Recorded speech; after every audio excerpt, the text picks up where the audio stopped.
Hello, I'm Stuart Preston, and this is the Stoned Ape Reports, where I have conversations with those who have changed their lives with the power of psychedelics. Please note, if you're considering working with psychedelics, stay legal and stay safe. Do your research, understand contraindications, test all substances. Psychedelics are not for everybody. Quick announcement, I now have a book out titled The Grief Trip, How I Learned to Heal with Grief and Psychedelics.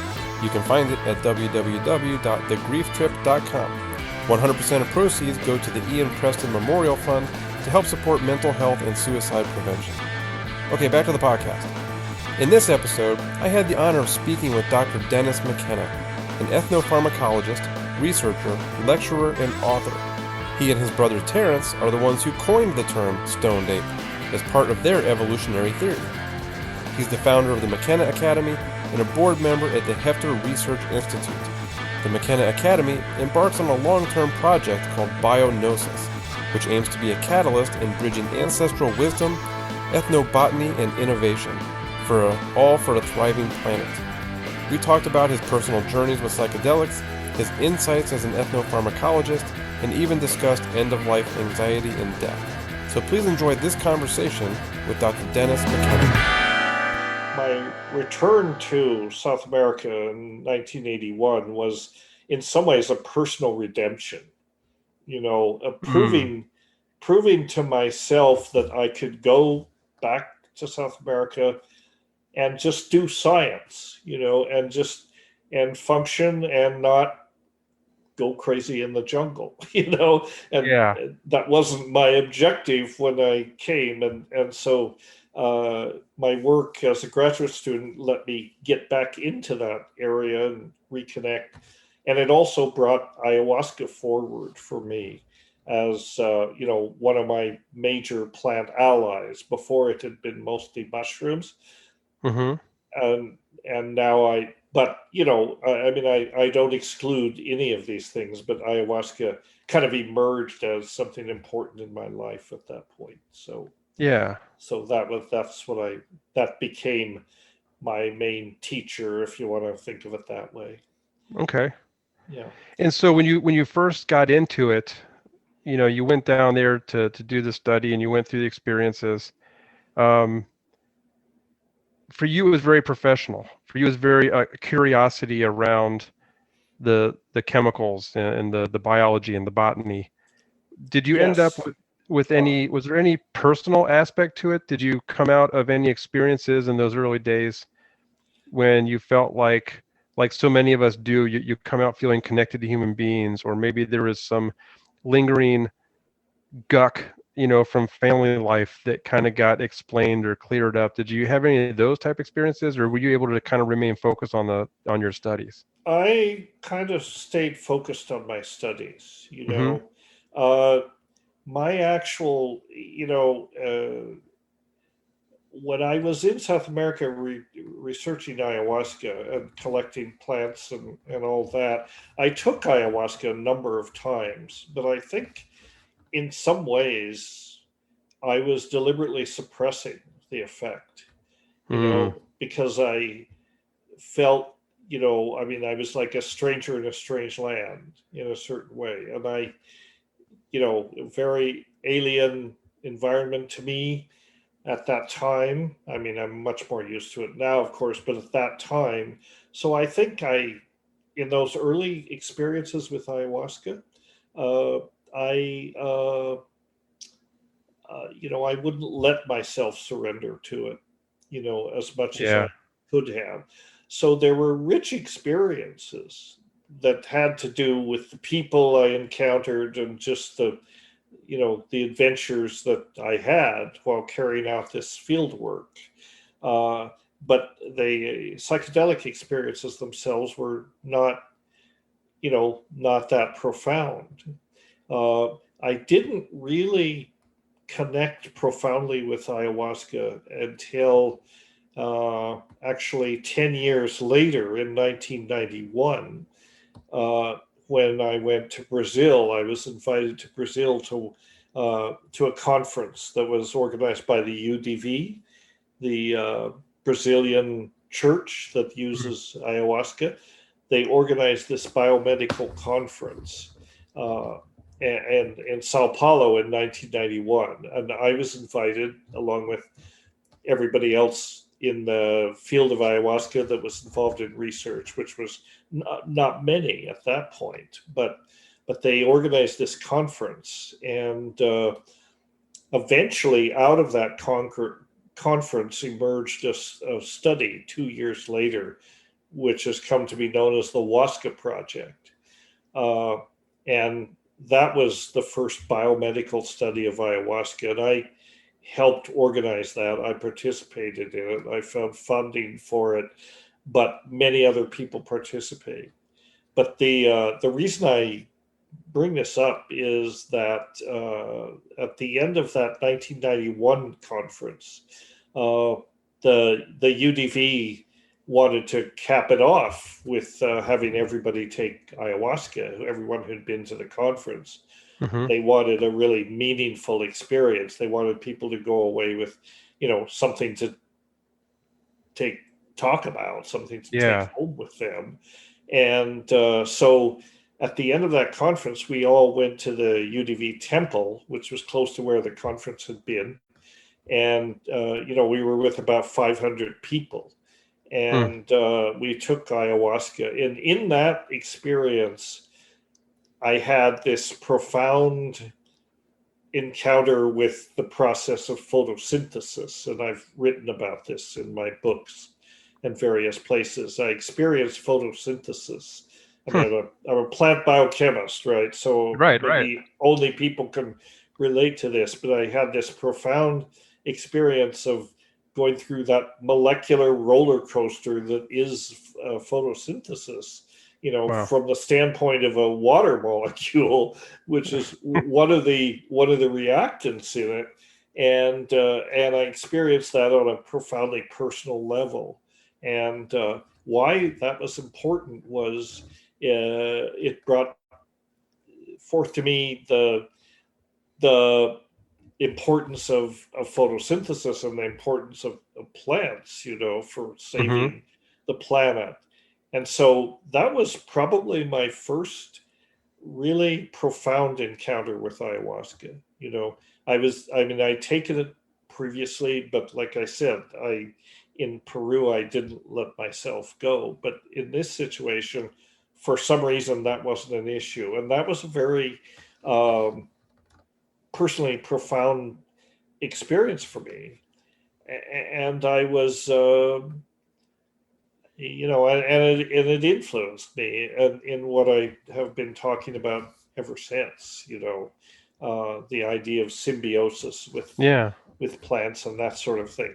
So that's what that was, and you can read about the vision in various places. I describe it in my book, my memoir, The Brotherhood of the Screaming Abyss, at Hmm. some detail. So anyway, And so, what do you think enabled you? It's ironic to think in a conference of 500 people, all taking a cup of ayahuasca, to have a big breakthrough. What do you think was the difference there that allowed you to not suppress? well, a couple of things. For one thing, we took it in a group of 500 people, 500 members of the Wow. congregation, but it was all in Portuguese, right? So Hmm. I was not, none of the gringos there, or few of them, spoke any Portuguese. So I was not expected to sit up and pay attention, and I felt like the circumstances gave me permission in a way to just go deep and just concentrate on my own inner process, not really paying any attention to what they were Mm. saying. I mean, the UDV ceremonies are often, they are kind of like a church service, complete with sermons and all that. I was able to ignore all that. Unfortunately, or fortunately, I was not able to ignore the songs they were singing, which were Mm. beautiful, beautiful songs, shamadas they call them. And so I was just able to pay attention to uh, my inner process there, and not really be engaged with what was going on around me. And that's why I was able to, to have that experience. Um, Yeah. And yeah. since then, so you continue to work. Also, I felt safe. I didn't feel, in Peru, the situation was somewhat always a little more dicey, but Mm, this in Sao Paulo, it was just a feeling. It was a good, optimal setting, I guess you could say. I felt, yeah. quite safe. I felt unafraid to really surrender into the experience, and the Yeah. experience delivered big time, and it really impressed me. Yeah. Have you been able to kind of reproduce that since? Are you more able to, because I would imagine your profession is still difficult, especially since you experienced photosynthesis. When you Hmm. know about these chemicals and you know what's going on and you study them as deeply as you do, I did wonder if that would somehow maybe get in the way or even complicate, a journey. Or does that happen? Do you sometimes find yourself observing inside your own mind, like, oh, this is happening and that's happening, and here's what's getting broken down? No, no, not Okay, not not so much. Not good. not so much. I mean, it's not the kind of thing that you can reproduce. Unlike perhaps your efforts to connect with your son, that Hmm. might be something that you could go back to. But this was just an episode, and I haven't even tried to reproduce it. I mean, Yeah. I remember it so vividly, and but I've not tried to make it happen again. If it comes up, it comes up. Um, but you have extensive experience with ayahuasca. I don't know about extensive. I've had a few ceremonies Hmm. and a couple really important breakthroughs. Okay. So And that it's got a lot to teach, or it one does. can learn a lot for it. So yeah, so you've had some breakthrough journeys yourself. Yeah. Yeah. There were challenges. I had a hard time, I think maybe similar but different to you, that I would hold myself back and Hmm. not, it's a big thing to experience. The spirit of La Madre, the visuals are so big and so representative that it can be overwhelming, and a rational mind like mine, I think I did push back.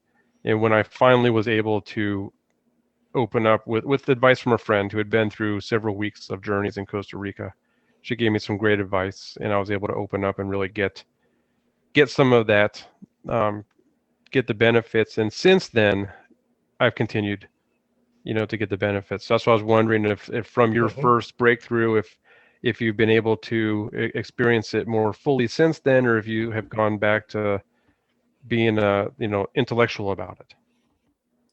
Well, I can be both. I Yeah, can good. be intellectual about it at times, but then when you actually take it, you get experiences that are very. You just kind of have to take them for what they are. I think if you Hmm. try to analyze them and unpack them too much, then in some ways it's like trying to unpack smoke. These are dynamic experiences. These are like, I guess, memories and recollections and that sort of thing. So, I think in most people's experience, people who have experienced psychedelics, uh, the recollect they are among the strongest recollections we have. Hmm. I mean, if you reflect back on your life at the most important events in your life, the ones that have really stuck to you, well, there are things like, getting married, maybe the first time you made love, maybe, these kinds of life experiences, which are things that only you can have. That's the beauty of psychedelics. These are intensely personal experiences for people, but profound psychedelic experiences are right up there in that pantheon. The first with being born, and I suppose with dying. I mean, I haven't Hmm. yet died, but I assume that if I have consciousness when that happens, it will be pretty profound. Mm-hmm. And, so not all of my ayahuasca experiences, not every one is a major breakthrough. In Right. fact, I don't know about you, but I don't get it every time. Maybe one out of 10 times is a Right. really moving, profound experience, but worth it enough that you keep doing it, hoping to get another crack at it on the next go round. Yeah. So that's, Yeah, absolutely. Um, so as you know, we talked, I lost my son Ian, and I love hearing his name. Right. So when people come to me, sometimes they don't want to say his name because they worry they're going to hurt me, which I try to tell people it's like you really can't hurt me any more than I'm hurt, right? yeah. But the truth is I love hearing his name.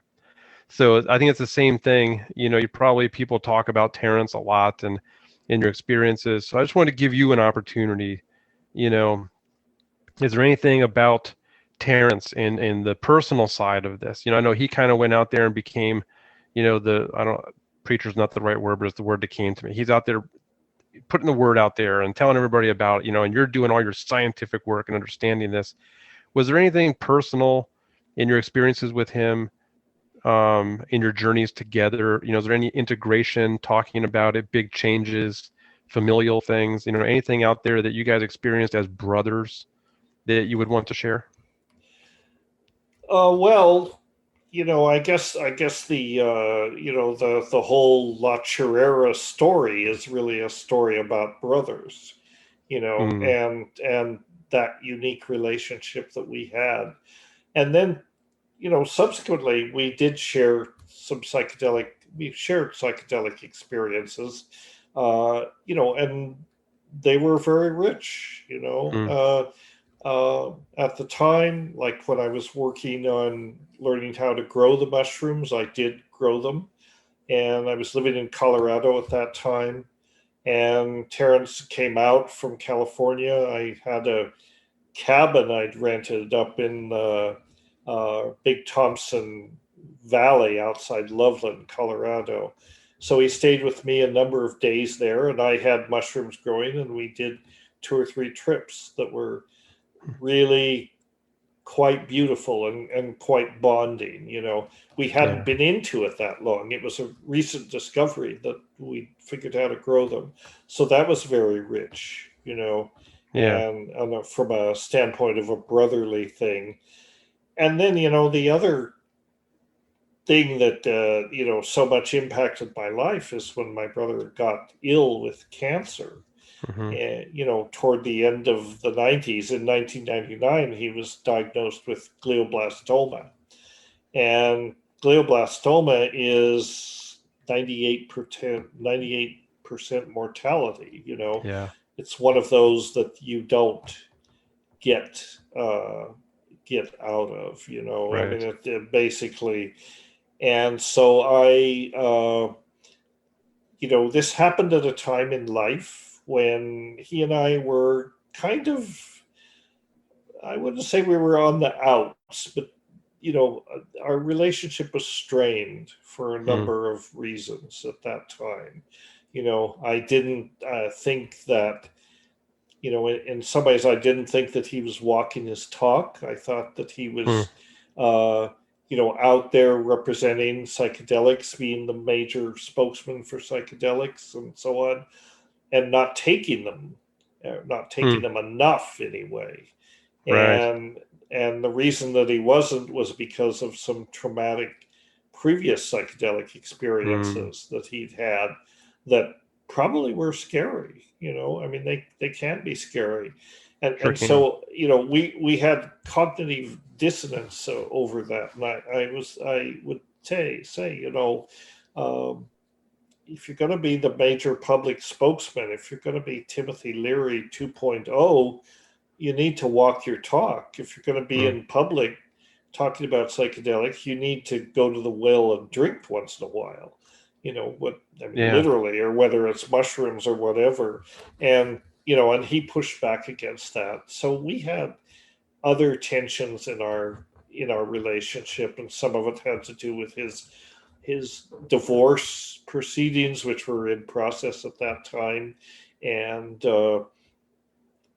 I am standing outside that relationship. Of course, I knew Kat and I knew Terence, and in a lot of ways, I don't think I really understood the challenges that Terence faced in that relationship, and so I feel bad about that. But when he got sick and got this terrible diagnosis, all of that went away, and I mean, it didn't, I mean, it just became unimportant in some ways, or it wasn't the main thing. And so at that point, I just dropped everything to be with him and to be available to him as he navigated, the last year of his life, basically. I mean, I was not with him all the time, but I spent a lot of time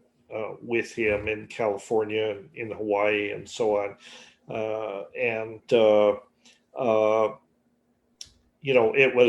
We were trying to do shamanic therapy. In some ways, we were trying to do therapy with psychedelics to kind of help him prepare, for this transition. That was the idea. I brought my good friend Luis Eduardo Luna up from Brazil, and we spent probably four weeks with Terence in Hawaii, taking ayahuasca, taking other things.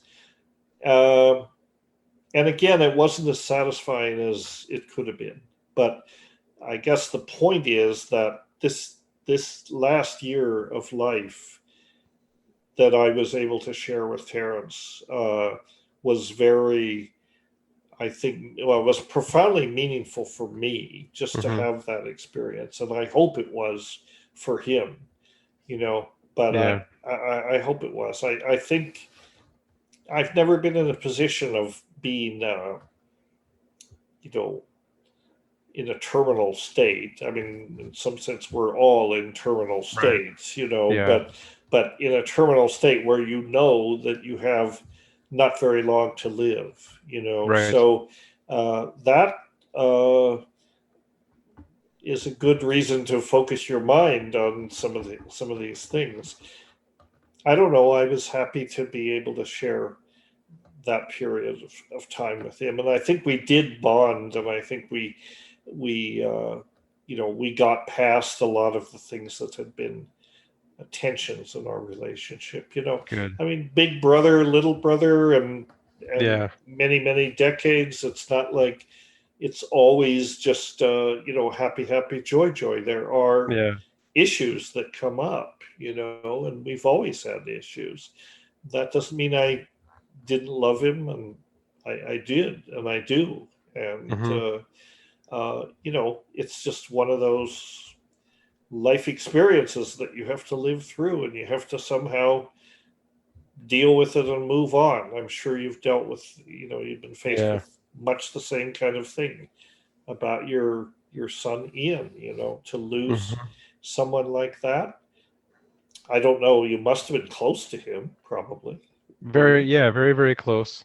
Yeah. Very, very close. And I say, it's moving forward, not moving on, for me, learning to heal with the grief, not from the grief, those little things there is, when you have those kind of connections, a father to a son, a brother to a brother, it's profound, and there's really nothing that's going to take that away. That's right.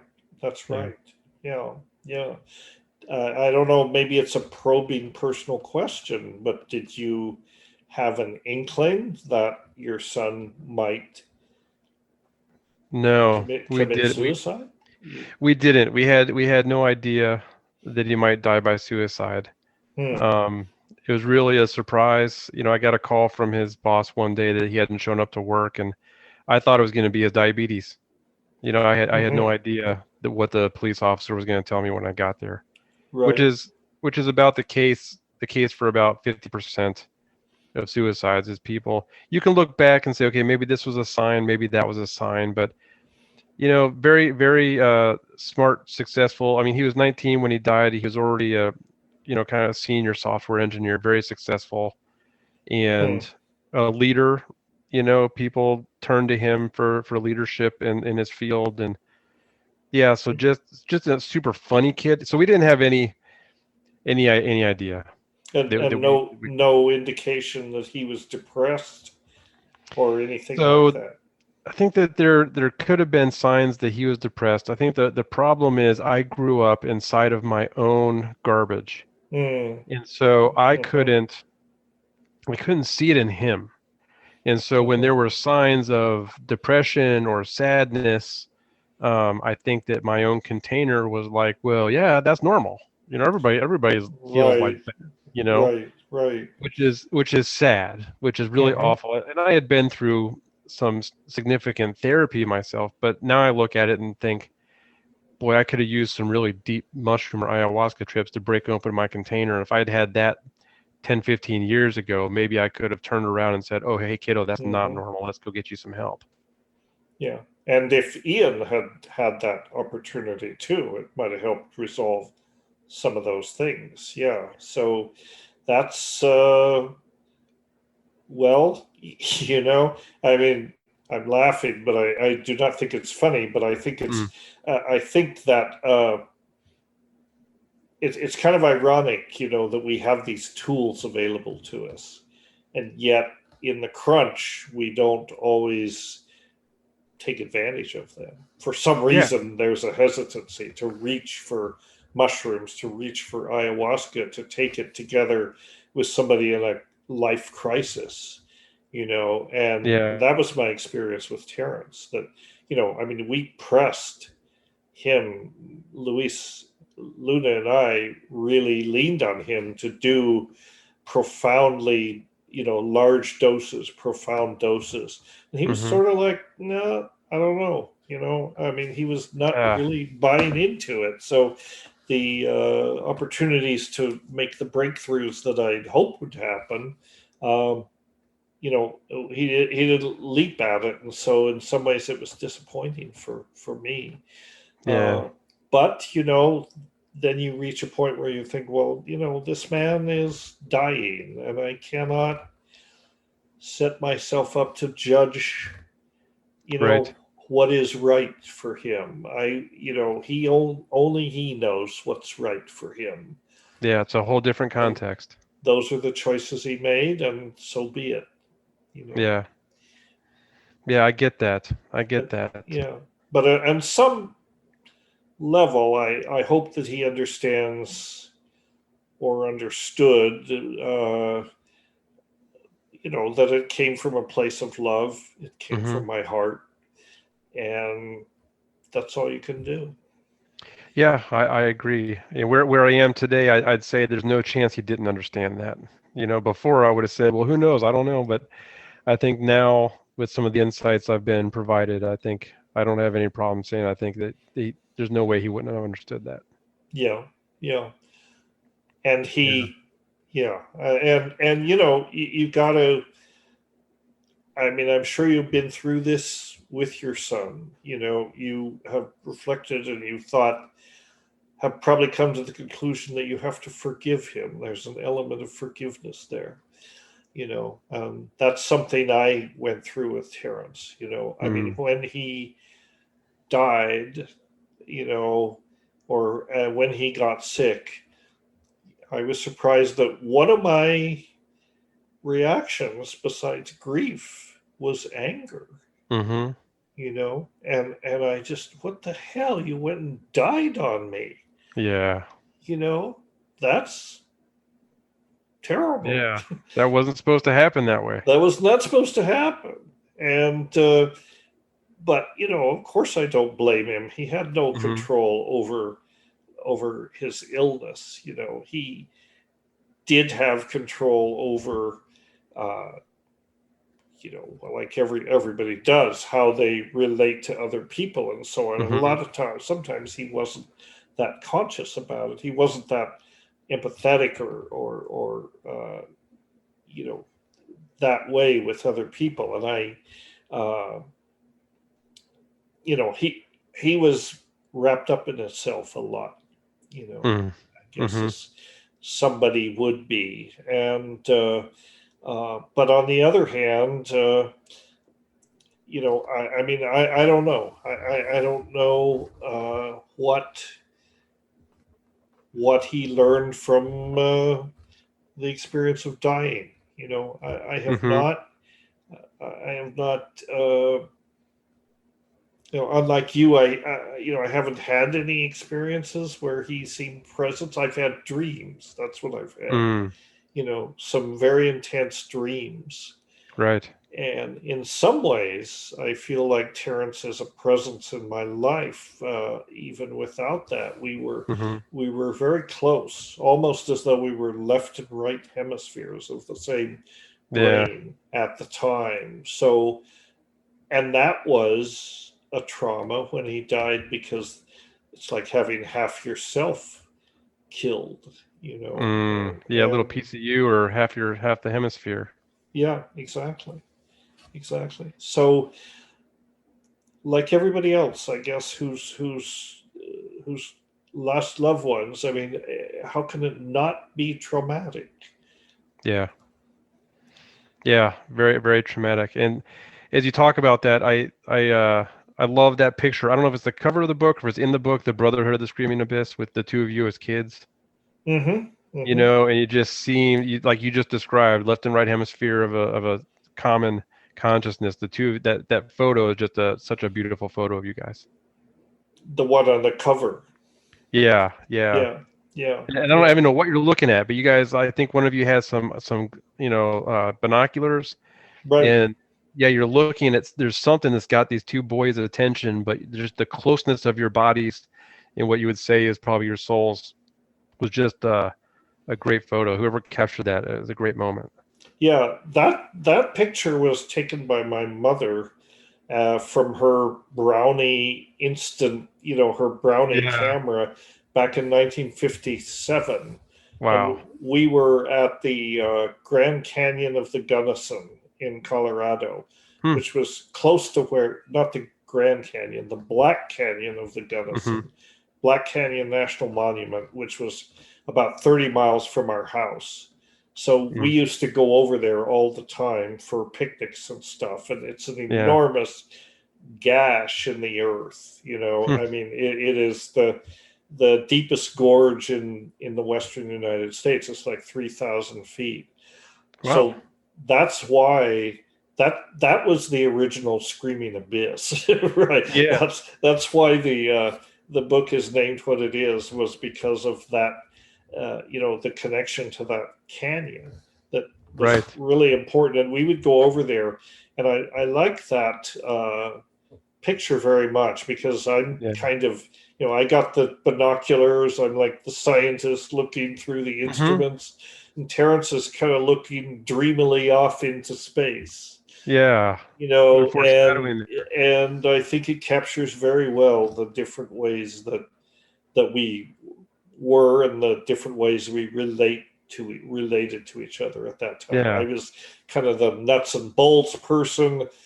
I want to know Hmm. what the molecules are. I want to know how these things work. I want to, look at the machinery of it. And Terence was like the metaphysician, and the Yeah. philosopher and so on.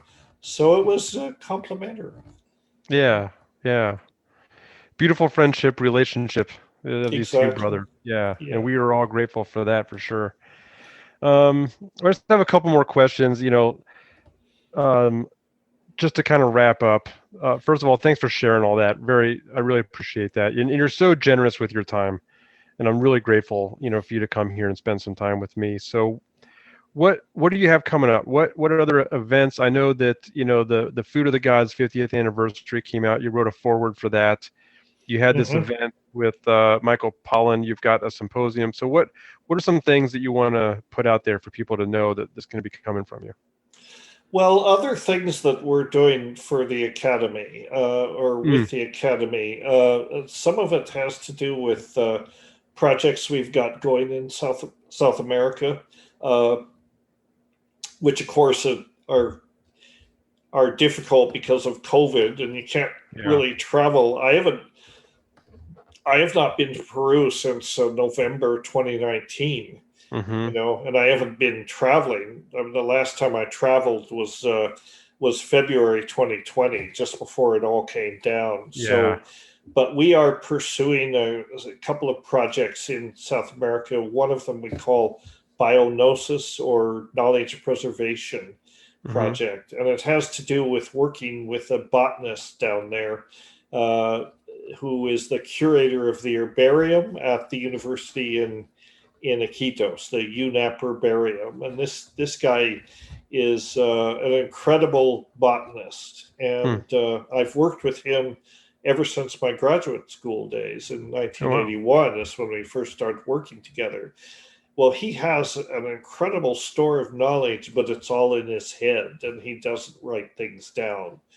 And he's not getting any younger. So we're trying to work on a documentary project to kind of, using videography, kind of interview him and get some documentation of his knowledge of the plants and everything. So that's a big project that we're working on, and we're hoping that will end up leading to a series of short documentaries that will focus more on the state of ethnomedicine in the Amazon, traditional medicine, and so on, and involve visiting various communities, interviews with curanderos, interviews with all the players. I don't know if you've been to Iquitos or have not. Well, it is the epicenter of ayahuasca tourism. With all the, I mean, that's a checkered thing. There are good aspects to it and bad aspects to it, but it's a very vibrant situation, and it's brought change to that community, to the indigenous communities around there, and so on. So it's a time of great change between ayahuasca tourism and COVID.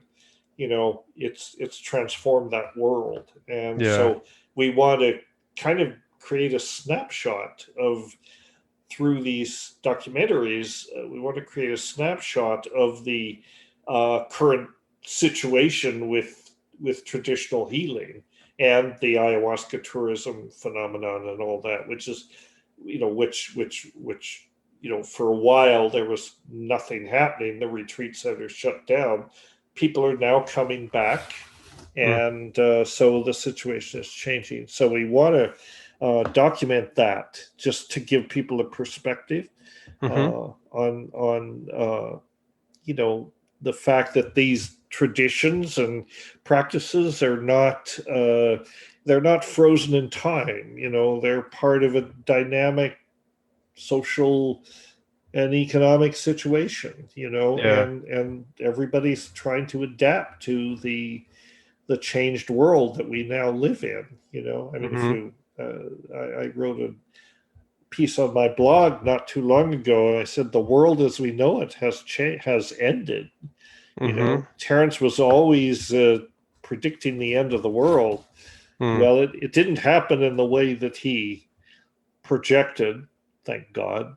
And and he was off by at least 10 years, but in a certain way, I often wonder what he would think if he were alive today. I mean, we didn't see a lot of this coming. We saw that change was on the way, but and that things were going to happen. I don't think that a pandemic is figured too large in our projections about the future, and yet here we are, and now we live in the age of pandemics. This is not the first, and it won't be the last.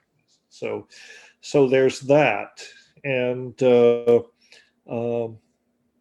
what else did you ask? What else coming up? I think you mentioned a symposium, and just anything else that you want to get out there that people know about.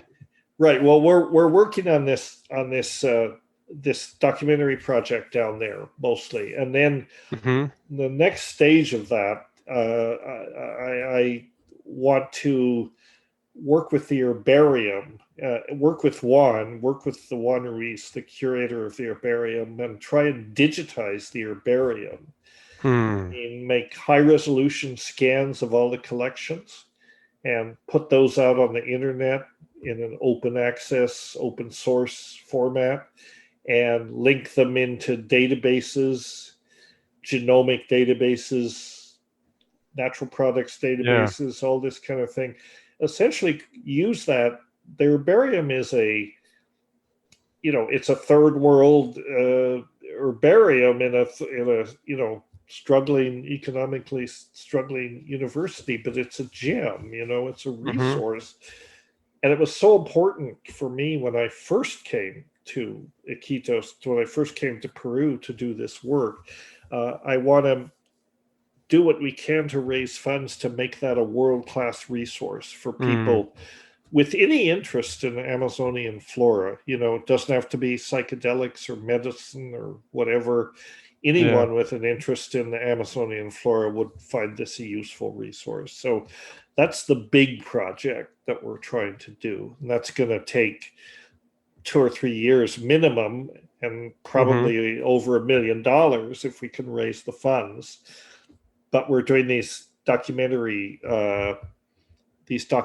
first as a sort of run up to that, and get focus on it, get people excited about supporting this. So that's wonderful.